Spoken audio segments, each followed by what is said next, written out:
Assalamualaikum warahmatullahi wabarakatuh.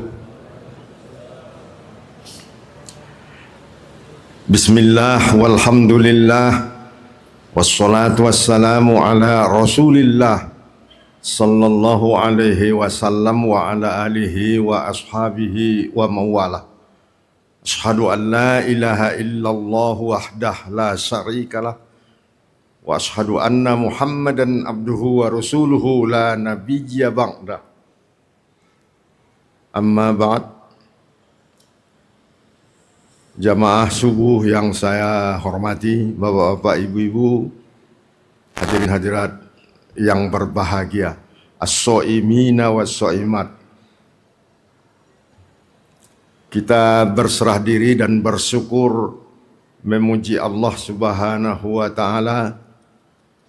Pagi hari ini kita dalam kondisi sehat walafiat,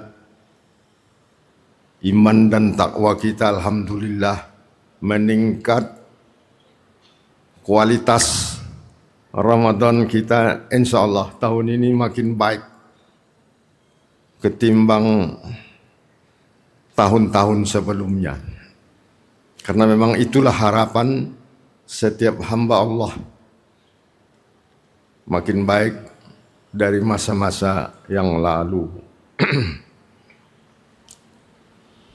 Insya Allah 5-6 hari ke depan masih ada Ramadan yang mulia ini.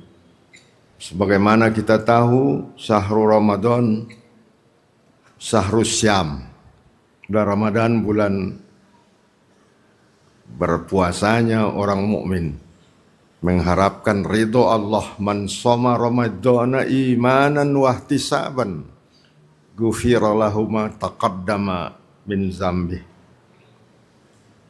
Barang siapa yang puasanya benar dengan perhitungan yang matang, penuh keikhlasan dan harap pada ridho Allah, Allah jamin dosa-dosanya yang berlalu dihapuskan oleh Allah. Ini semua harapan kita sama. Lalu akan lebih meningkat lagi apabila kualitas Ramadan makin baik. Dan tentunya 5 hari, 6 hari ke depan ini kita sempurnakan. Menyempurnakannya dalam kesempatan ini kita baca satu sabda Rasul yang sangat populer.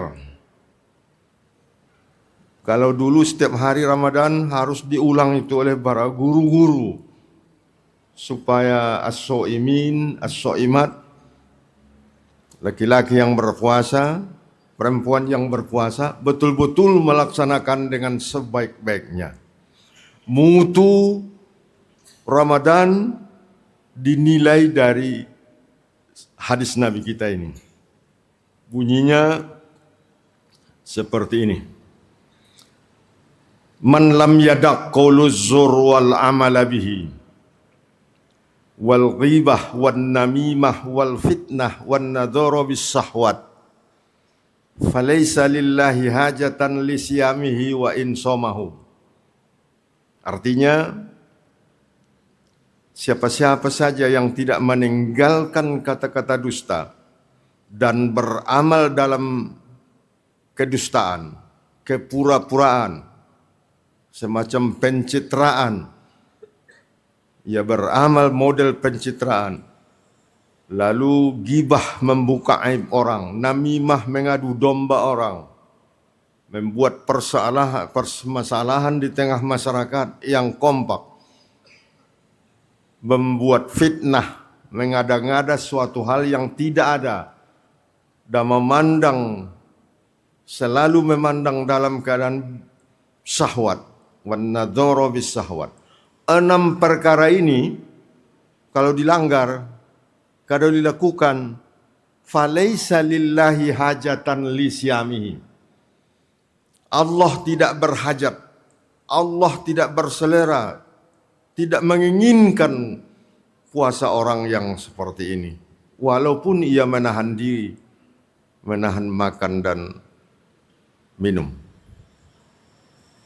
Sesungguhnya saya yakin Bapak Ibu-ibu kita ini sering sekali mendengar pesan Rasul melalui sabda beliau ini. Tapi seringkali terabaikan. Manakala 24 hari yang sudah kita lalui, sudah bersusah payah kita melaksanakan puasa yang sesungguhnya menurut Imam Ghazali, selain menahan makan dan minum, menahan hal-hal yang merusak ibadah puasa, kita juga mempuasakan perasaan dan hati kita selama sepanjang siang hari. Tapi tidak kecil kemungkinan ada pelanggaran-pelanggaran terhadap 6 perkara tadi, maka Allah tidak berselera. Tidak ada bagian tertentu bagi orang yang berpuasa tidak mendapatkan apa-apa. Diiringi hadis Nabi kita ini dengan hadis yang sangat populer juga. Kam min so'imin laisa lahu min siyamihi illal ju' wal atos. Banyak orang yang mampu berpuasa tapi tidak mampu menghindari hal-hal yang merusak puasanya itu. Maka ia mendapatkan hanya lapar dan dahaga saja. Bahasa lainnya, nilai puasanya zong. Banyak yang zong sebenarnya. Manakala di antara kita ikut yang zong itu beberapa hari sebelum hari ini, 5 hari, 6 hari ke depan, sempurnakanlah dengan membaca istighfar selalu berulang-ulang. Sempurnakanlah dengan mengenali diri bahwa kita ini memang banyak salah. Jangan diperturutkan kesalahan-kesalahan yang banyak itu lagi. Beristighfarlah. Mohon ampunlah kepada Allah. Banyak kesalahan-kesalahan yang kadang-kadang kesalahan dianggap kecil, tapi bisa merusak ibadah yang sudah kita sungguh-sungguh rasanya melaksanakannya. Lalu kita ulangi hadis yang sangat bagus ini untuk diamalkan, memeriksa diri kita.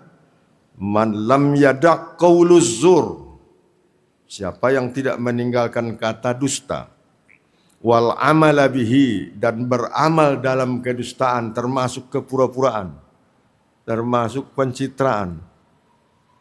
2. Yang ketiga, wal ghibah, suka dan hobi membaca aib orang, menyebarkan persoalan orang, kekurangan orang lain di luar dirinya. Jarang membaca kekurangan dirinya. Yang keempat, namimah, menyebar persoalan-persoalan yang menjadikan orang terpecah belah, mengadu domba, istilah lainnya. Lalu fitnah, mengada-ngada yang tidak ada. Kita tahu semua, al-fitnatu asaddu minal qatl. Fitnah sesungguhnya lebih berbahaya dari mode pembunuhan. Lalu yang keenam, wan nadhara bis syahwat, memandang dengan dasar syahwat selalu. Oleh karena itu, kita hindarilah puasa orang yang tidak memperhatikan 6 perkara ini. Allah tidak berkeinginan, tidak berselera untuk menilainya. Padahal Allah pada sabda Nabi pada hadis qudsi, saya yang mengukur dan menilai puasa orang itu. Karena puasa orang itu, hamba-hamba itu buat saya. Saya yang menilai khusus. Mudah-mudahan penilaian Allah kepada puasa kita, kepada puasa keluarga-keluarga kita, dinilai yang terbaik di sisi Allah Subhanahu wa Ta'ala. Jaminannya, pintu rakyat menunggu kita, surga tempat tinggal kita. Amin. Rabbana taqabbal minna salatana wa siyamana wa qiyamana wa ruku'ana wa sujudana wa ta'abbudana wa takhassu'ana wa tadarru'ana wa tammim taqsirana ya Allah ya arhamar rahimin. Amin ya rabbal alamin. Billahi taufiq wal hidayah. Assalamualaikum warahmatullahi wabarakatuh.